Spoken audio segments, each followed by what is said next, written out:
Welcome to California Now, a podcast produced by Visit California.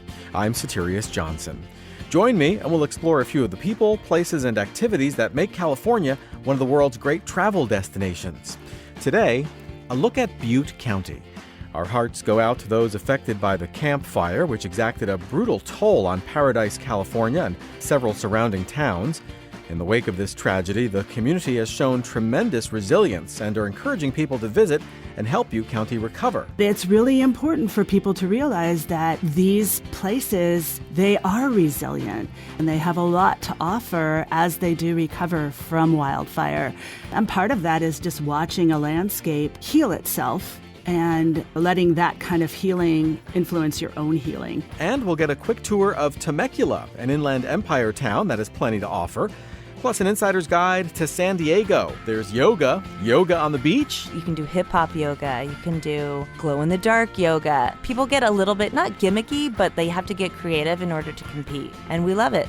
Don't worry, there's also food and wine and culture. It's all coming up on California Now. Butte County comprises over 1,500 square miles of Northern California. It was severely affected by the deadly Camp Fire that caused so much suffering and destruction in the fall of 2018, but it's also a place of great natural beauty, and the return of tourism to Butte County will be an essential part of its recovery. My guest, Tracy Salcedo, has written 25 Falcon guides covering all kinds of outdoor activities, from easy day hikes in Fresno to a guide to California's missions and presidios. Welcome to the California Now podcast, Tracy. Thank you. Good to be here. So Falcon Guides call themselves a guide to human-powered activities. But before we go into the wild, let's start our visit with the city of Chico, the urban center of Butte County. Okay, well, Chico is the home to Chico State University, which is part of the California State University system. As a college town, it's got everything you might expect that young students and their parents would enjoy. Everything from coffee houses and walking trails and bike paths to brewing companies like Sierra Nevada Brewing Company, and also the access to all kinds of outdoor recreation. I mean, it sounds like even before you leave the city of Chico, you can actually even get some outdoor activities in as well. Yeah, there's an urban park there called Bidwell Park. It was established back in the early 20th centuries, and there's more than 3,000 acres preserved in that park. You can do everything from hike and swim to go picnicking, mountain biking. There's golf. It's really a lovely place to visit. You mentioned Chico being the home of Sierra Nevada. Of course, Sierra Nevada is that pioneering craft brewery that really helped to shape the tastes of thousands and thousands of beer drinkers across the country, maybe even around the world. I mean, that's pretty impressive that they are based there. Yeah, it is. So Sierra Nevada Brewing Company has been around for a long time. They've been community-minded as long as they've been brewing good beer. They're supporters of North State Public Radio, and they're a fixture in the area. And one of the things they're doing is they're brewing a special IPA. It's called Resilience Butte County Proud. And all the proceeds from that will go towards recovery efforts for fire victims in the area. I should say fire survivors. We're fire survivors in these fire-affected areas. Right. And Ken Grossman, the founder of Sierra Nevada, has been a long time kind of supporter of community activities and community in general. Correct. I live in a fire zone, and so I support in any way I possibly can. Every little bit helps. So I know how important that is. Let's talk a little bit about how wildfires have affected Butte County. I mean, tourism is an important part of the economy of Butte County, and visitors can be a vital part of the recovery, right? That's correct. So where I'm based is a little town called Glen Ellen, and we were heavily affected by the North Bay wine country wildfires. And it was kind of an interesting juxtaposition of, what's good tourism that you want to see that's going to support the community and allowing enough space for people to actually do the recovery that they need to do. But it's really important for people to realize that these places, they are resilient and they do come back and they have a lot to offer as they do recover from wildfire. And part of that is just watching a landscape heal itself and letting that kind of healing influence your own healing as you're going through it. Let's talk about some of your favorite outdoor attractions in Butte County, starting with, say, the Feather River. Well, yeah, the Feather River runs through it, and it's spectacular. There are many, many sites along the Feather that you can go, and you can do birding, you can do hiking, swimming holes, things like that. One of the things that I think about, and I actually did go online and check it, and I believe it's open. It's called Feather Falls, and it's a 400-foot waterfall that falls into Lake Oroville. It's outside of the town of Oroville, which is another pretty large community in Butte County. It's a 9-mile loop. It's a beautiful trail, one of the most lovely, well-built trails that I've walked on. Another place that is spectacular is North Table Mountain Ecological Reserve. There's a 2.5-mile hike to a place called Hollow Falls up there. But what's even more spectacular, it's a mesa top that overlooks the northern Sacramento Valley, and it's known for its super blooms. So when Northern California gets a really great rainfall, winter, the mesa top blooms. I do not know whether it burned or not, but if it did, I would expect that bloom would be even more spectacular after the rains that we're getting now. That's certainly what happened here in Sonoma. The wildflower blooms after the fires that following spring were amazing. So we're talking about, what months are we talking about here? March, April for a bloom? April, May, maybe into early June, but certainly the month of May, late April and May. Okay, and where do we go next? Well, we're going to head north from Chico, and we're going to head up Highway 32, which follows Deer Creek. And Deer Creek is one of the major drainages in that region. And there are trails along there that lead along the creek, number one, but also to waterfalls along the creek. So as you're driving north from Chico toward Lassen Volcanic National Park, you can pull over by the side of the road, place called Lower Deer Creek. There's a trailhead there, and wander on down the creek to a beautiful series of cascades. You can wander down to the river.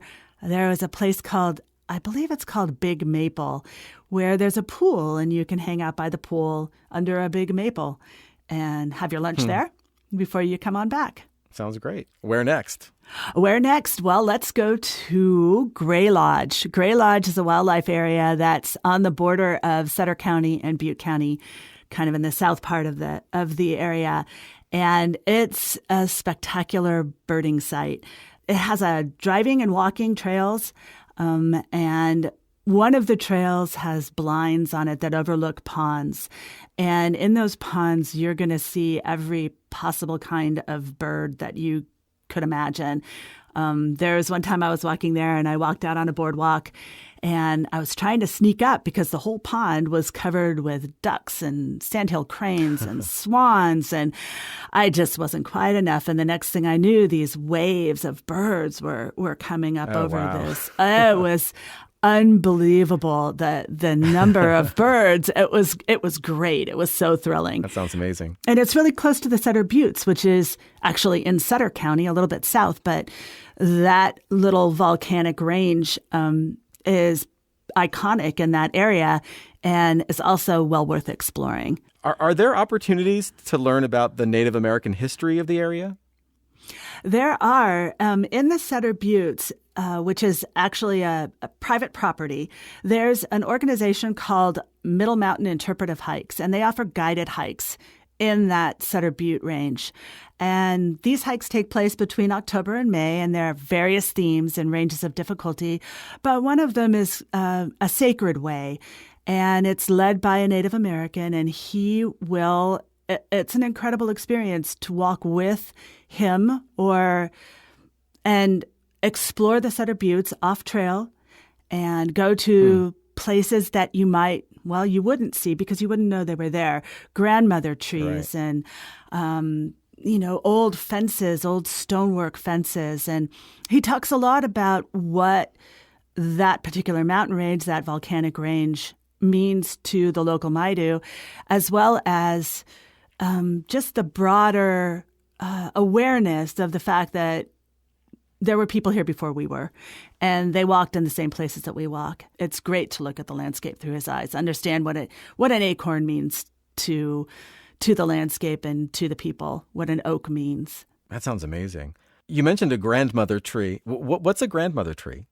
A grandmother tree is, you can find them kind of all over the place, but they're really, really old trees. So in the Sutter Buttes and in any forest, there are trees that have been around long enough that you can just feel their weight. One of the things that the fellow that I hiked with pointed out was there's a tree where the grandmother's limbs have reached out, and she's old enough and she's been around long enough that now she reaches down and she touches the ground. So you walk kind of into the arch under her arms, as it were. And right. It's a pretty profound experience to stand next to something that old and that grand. Yeah. They seem wise. And to be able to visit that area with a Native American guide who knows the history, going back hundreds and hundreds of years, that's just, you can't top that. No, you really can't. At the end of the hike, he had us all sit quietly. And there's, most people are kind of impatient, right? And he pushed us to sit longer. And it was really an incredible experience to just be there and be quiet. And he didn't even say anything. He was so comfortable where he was and doing what he was. It was a great lesson for us. I'm sure. Absolutely. In this cell phone era that we live in, right? Right. Okay, is the hike over yet? We got to get back because, I got to answer my email. All right. Thanks so much, Tracy. Well, thank you. It was a pleasure. Pleasure was mine.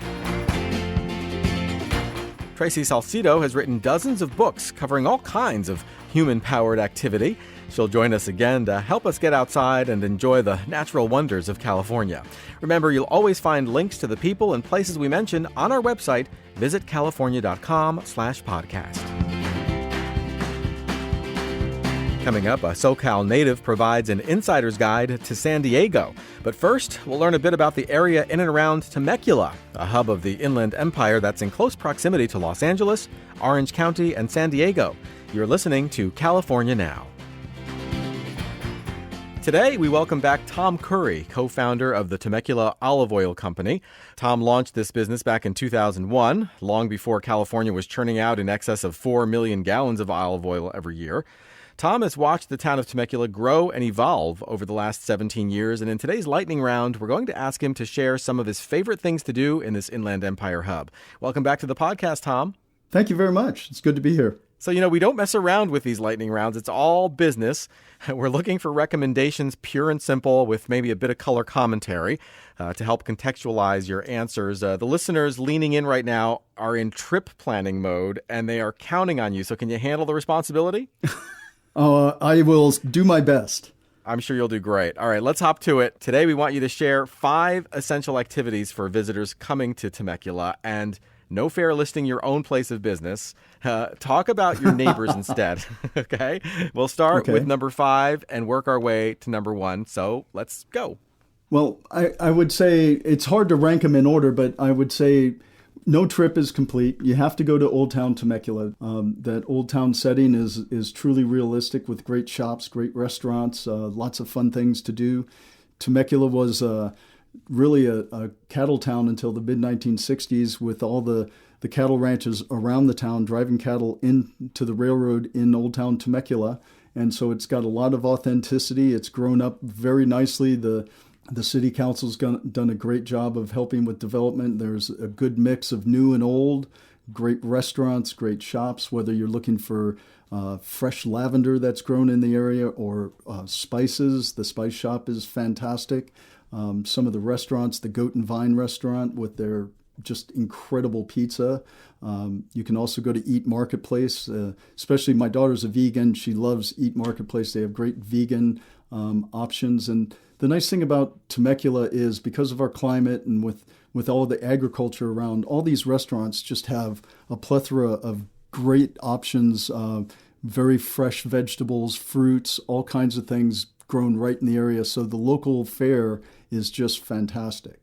That sounds spectacular. After that, where would you go? I do like Pachanga. It's a world-class hotel, 5-diamond hotel. They have everything to offer there. If you're into gaming, of course, it's probably some of the best gaming in the United States. But in addition to that, they have fantastic restaurants. If I'm going for steak, I always like to go to the Great Oak Steakhouse there. It's a really, really high-quality steak and a great atmosphere. But there's no better golfing in Southern California than the Journey Golf Course there. It's gorgeous. You have to do it if you're a golfer. So that's a must-do as well. What about number 3? Along with the cattle ranching goes equestrian and horseback riding. So horseback riding is kind of an essential here in Temecula. You can't go anywhere without seeing horse ranches and just people riding horses. So you have to do some kind of horseback riding. It's really nice because you can also combine that with wine tasting. There's a company, Wine Country Trails by Horseback, that can set you up with a nice trail to go not only see the beautiful scenery, but also taste some beautiful wine. What about those of us who aren't equestrians? If we want to hit a winery or two, let's make that number 2. What's that? What are some options there? Temecula is Southern California's wine area, so that's what a lot of people come here for. And there's so many great options. Because it's becoming more and more popular, I like to go off the beaten path. The Deep Ortola Wine Trail is really nice. There's a lot of nice wineries on the Deep Ortola Wine Trail. One of my favorites is Leoness. Not only do they make some world-class wines, in particular, I like the Zinfandel that comes from the Deegan Vineyard. They have a great restaurant, too, so that's a good stop for lunch or for dinner. Making your way through to some of the smaller wineries, too, would be Palumbo Winery. It's a family-run winery, very small, but some of the highest quality wines in California. They make some great whites, great Viognier, and the Tre Fratelli Meritage is to die for. They make a great Meritage there. And you have to stop by the Hart Winery. It's a classic. Joe Hart's one of the pioneers of the wine industry here in Southern California, still going strong. It's a very authentic experience, and their wines are all fantastic. But in the summertime, I really love their rosés, just a well-made, very well-structured wine. So those would be 3, but you can't make a bad choice. It's a great time to go out and just taste the wines here in Temecula. All right, these are all great recommendations, but I hope you've left something special for the big finish, did you? Well, you have to go on a balloon ride. Early in the morning, sunrise, going up in a balloon over the vineyards and the mountains, it's just spectacular. I'm afraid of heights, and the first time I did it, I was just amazed at just how free you feel up there. It's just fantastic, and the views are spectacular. So you have to do that when you're here in the wine country. So it's early in the morning, so you always want to make sure you're leaving enough time. You're going to stay overnight. There's some great accommodations in Temecula, so it's more than just a day trip. You stay over and make sure that you make that balloon flight. I love flying with the California Dreamin' people. Not only do they have great balloons, but they also have a nice winery, so you make sure you get a glass or 2 of wine after that early morning flight. Or maybe before. Maybe. That's great. Job well done, Thom. Job well done. Well, thank you for the opportunity. Thom Curry is co-owner of Temecula Olive Oil Company, a Temecula institution since 2001. You can also sample their extra virgin olive oil in San Diego, Solana Beach, Laguna Beach, and Seal Beach. As always, you'll find links to everything we discussed today at our website, visitcalifornia.com/podcast.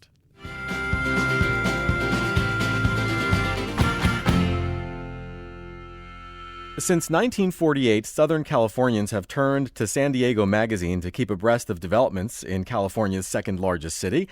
And my next guest is the editor-in-chief of that publishing institution, Erin Glenny.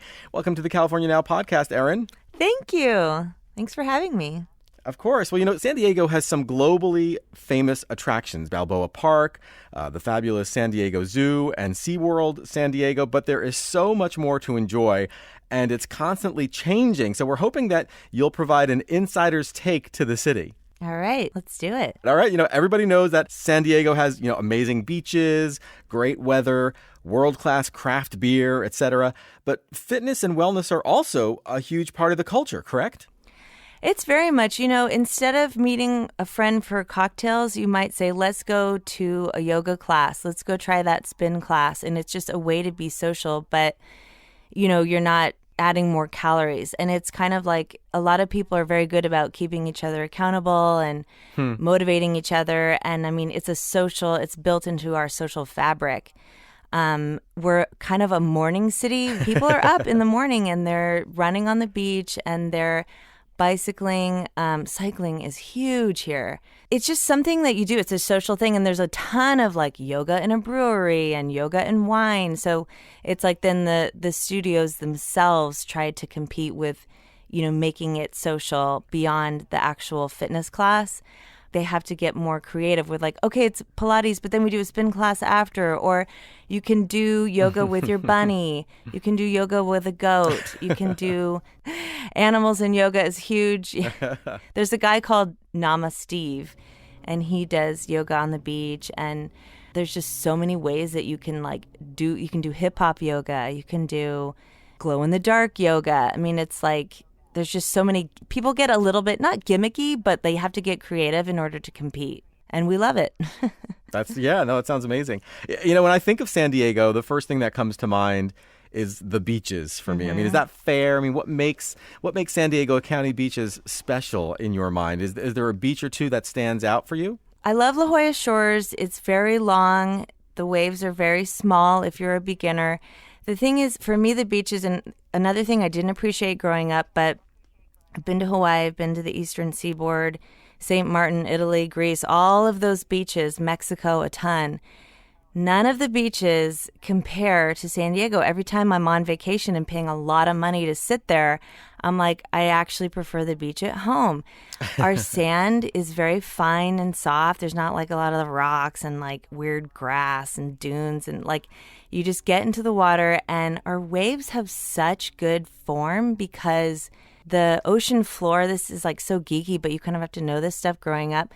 It goes up gradually to the beach so that the waves they break so nicely. Like they form so well that if you're a beginner and you want to try surfing or bodyboarding, you can get up. So is it realistic for somebody who's never been on a surfboard to, come to San Diego and take a lesson and, realistically feel like they will be able to stand up on a board and actually kind of surf a little bit?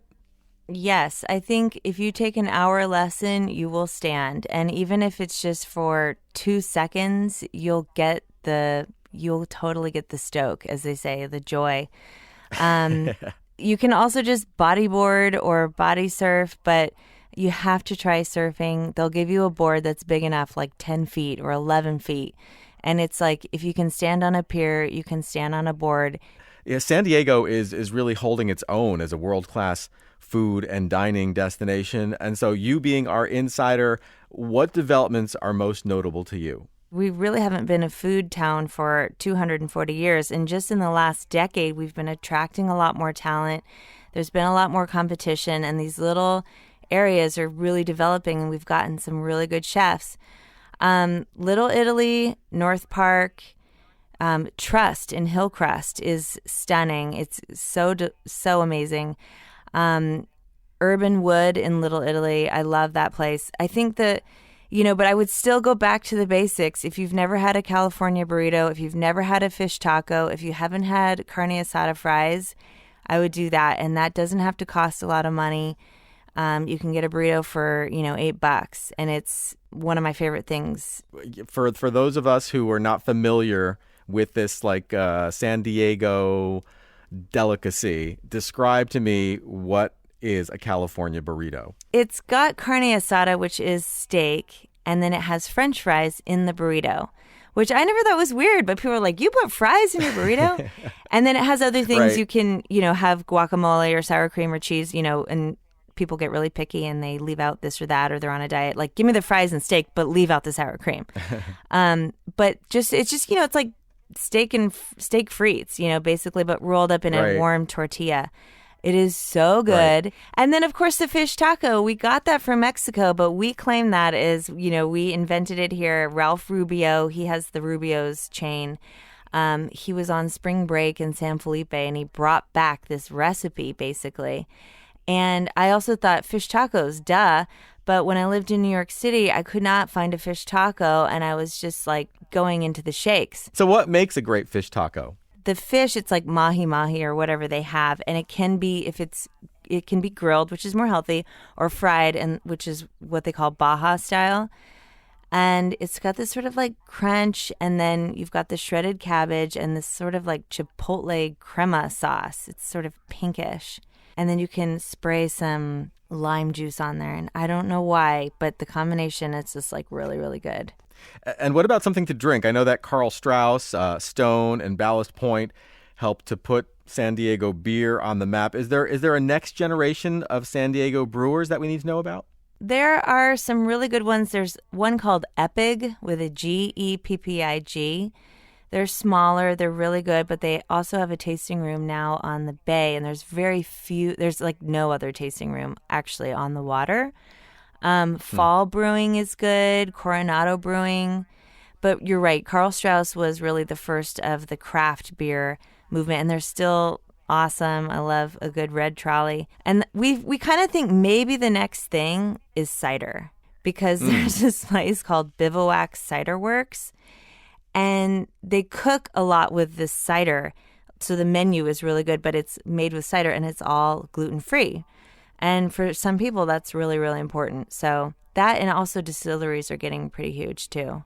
So something to look forward to. Cider might be the next big thing in the area. You talked about distilleries. So what are people making at the distilleries? Are we talking like tequila or rum or scotch? What is it? What are the trends? A lot of vodka, rum, tequila and mezcal are pretty cool and popular. And there's a place called Tahona in Old Town. They're kind of like bringing back the coolness to Old Town. But yeah, I mean, mezcal's huge. But the people who make stuff here are more like vodka and rum and gin. Cutwater Spirits, they came out of Ballast Point, and they have a really cool tour, and like you can see all the cans, and you have this like Laverne and Shirley moment. And the food there is really, really good. You know, there are all kinds of ways to experience a place as diverse as San Diego. Mm-hmm. Do you have any insider tips for folks traveling with children? There's a really good museum. It's called the New Children's Museum, and it's got a good reputation around the country. We just got a new executive director, and they commission all these artists, and they have these really cool exhibits. Like there's one with like 70 mattresses, and it's just this idea that you're allowed to just like jump on the bed and like bounce off the walls. And they're cool art installations, but they're things that you can do. So that's the New Children's Museum, and that is downtown. And then the Birch Aquarium at Scripps it's called the Scripps Institution of Oceanography up in La Jolla. And it's this really beautiful aquarium, and it's pretty reasonably priced. It's like less than $20 to get in. And right on the ocean. It is so beautiful. After the aquarium, there's, a patio with live music and people that want you to touch a sea hare or a sea slug, but yeah, the zoo, I feel like if you come, you have to go to the zoo. Well, the zoo is great, right? It's pretty phenomenal. And then you're right in Balboa Park, and there's a ton of, if your kid is like a train nerd, there's like a railroad museum, and there's a history center, and there's a space museum, and Reuben H. Fleet Science Center. There's just like a million museums in this park. So it just depends on what you want to emphasize, I guess. My kids are 1 and 3, so I don't. We're still like working around a nap schedule. Right, exactly, right. But you take them to the beach, and even if they play in the sand for 30 minutes, they will be so tired and take a nap. Like, it's the best workout for kids. Even if they don't get in the water, they're just like, there's something about the sun and walking through a little bit of sand, they will take a nap afterwards, guaranteed. And then the parents can take a break too. Yeah, yeah. Well, we could go on and on and on, but do you, as, our San Diego born and bred native, have any final thoughts or tips for kind of like the insider's visit to San Diego? For the most part, just try to slow down and like enjoy the beach and or a trail. That's kind of our way of life, is like, I'm going to take a stroll through the park, and then I'm going to, take a yoga class in the park. It doesn't sound super flashy, but it's more in tune with the way that locals live their life. And if you want to see how it is being a local, really try and soak up the nature. I mean, if you go to the beach every single day, I think that's a success. And we also have some really beautiful like meditation gardens. You know, if you just spend even half a day doing something that is outdoorsy, if you take a surf lesson, you can say that you really took advantage of our way of life. Well, you know, you are so proud of your city, and rightly so. Erin Glenny, thanks so much for joining us. There is so much to talk about when it comes to San Diego. I hope you'll come back again onto the podcast. Oh, thank you. Thanks for having me. I would love it. Absolutely. Erin Glenny is the editor-in-chief of San Diego Magazine.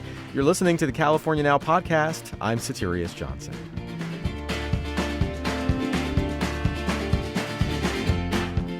Thank you for listening to California Now. This podcast is produced by Visit California. You can find us on iTunes and Stitcher. Please subscribe, and you can learn more about California and plan your next visit at visitcalifornia.com/podcast. That's where you'll find our podcast and much more information. We'll provide links to everyone and every place that you learn about here on the California Now podcast. That's visitcalifornia.com.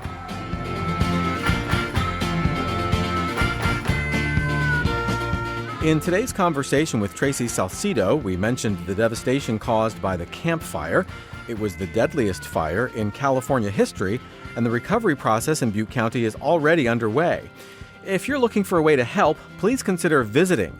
The money you spend there on restaurants, hotels, attractions, and more will go directly to these affected communities. And please consider making a donation. Visit California is working with the Red Cross to make sure your generous contributions get to the right people. Please visit visitcalifornia.com for more details. We hope to see you soon.